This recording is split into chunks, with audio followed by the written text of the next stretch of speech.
డబ్బు వసూలు చేసే ఏ చిన్న అవకాశాన్ని, మార్గాన్ని కూడా అమెరికా అధ్యక్షుడు ట్రంప్ వదిలిపెట్టడం లేదు. ఆఖరికి భారత్ నుంచి పచ్చళ్లు వంటి వాటిని తెచ్చుకుంటే వాటి మీద కూడా సుంకాలు విధించడానికి సన్నద్ధమవుతున్నారు.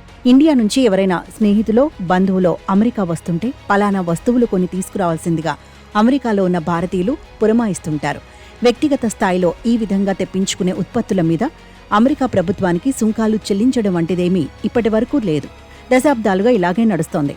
కానీ ట్రంప్ 2.0లో అన్నీ తారుమారవుతున్నాయి. ఇలాంటి చిన్న చిన్న వ్యవహారాలపై కూడా అమెరికా ప్రభుత్వం తాజాగా దృష్టి సారిస్తోంది. వ్యక్తుల ద్వారా, సోషల్ మీడియా హ్యాండిల్స్ ద్వారా తెప్పించుకునే ఉత్పత్తుల మీద ఇకపై నిఘా పెట్టనున్నారు.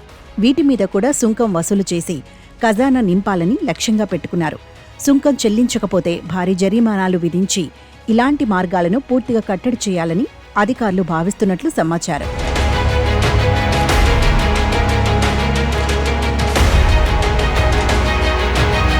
భారత్లో మాదిరిగానే అమెరికాలో కూడా సోషల్ మీడియా హ్యాండిల్స్ని వ్యాపార వేదికలుగా మార్చుకుని అనేక మంది విక్రయాలు జరుపుతున్నారు.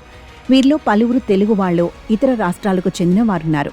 ఇండియా నుంచి వివిధ ఉత్పత్తులను కొరియర్ ద్వారా తెప్పించుకొని సోషల్ మీడియాలో ఆర్డర్లు తీసుకుని కొనుగోలుదారులకు కొరియర్ ద్వారా పంపిస్తున్నారు. వీరు సాధారణంగా పన్నులు చెల్లించటం అంటూ ఉండదు.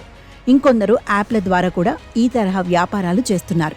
భారత్ నుంచి ఏమైనా ఉత్పత్తులను, వస్తువులను తెప్పించుకోవాలనుకున్న వాళ్లు ఈ యాప్లలో రిజిస్టర్ చేసుకుంటారు. యాప్ నిర్వాహకులు ఇండియాలో వాటిని కొనుగోలు చేసి కొరియర్ ద్వారా తెప్పించి అందజేస్తారు. ఈ తరహా వ్యాపారంలో కూడా యుఎస్ ప్రభుత్వానికి పన్ను చెల్లించటం జరగదు.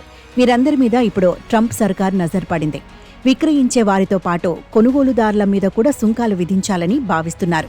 దీంట్లో భాగంగా భారత్లోని రిటైలర్ల నుంచి అమెరికాలో ఉన్న వ్యక్తులు తెప్పించుకుంటున్న షిప్మెంట్లను అధికార వర్గాలు నిశితంగా గమనిస్తున్నాయి.